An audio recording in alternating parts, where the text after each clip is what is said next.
یا ابن الحسن یا ابن حق یعنی اللہ، حق کو پہچاننے کا طریقہ کیا ہے؟ پیغمبر نے جواب میں فرمایا معرفت النفس، نفس کو پہچانو۔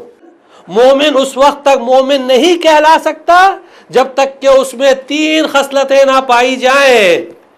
سنت من ربہ، اللہ کی سنت یہ ہے کہ اللہ رازوں کو چھپانے والا ہے۔ کہ دوسری سنت نبی کی سنت کیا ہے؟ یعنی لوگوں سے اچھے سے پیش آؤ، لوگوں سے ملو جلو، لوگوں کے درمیان اٹھو بیٹھو، لوگوں کے پاس جاؤ، بالخصوص جو غربا ہیں، جو فقراء ہیں، جو نادار ہیں، جن کے پاس نہیں ہے، جاؤ ان سے ملو۔ وَأَمَّا سُنَّةٌ مِّن وَلِيٍّ، اور ولی کی سنت کیا ہے؟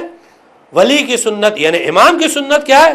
الصبر فی البأساء والضراء، تمام حالات میں صبر کرنا۔ یا ابن الحسن یا ابن الحسن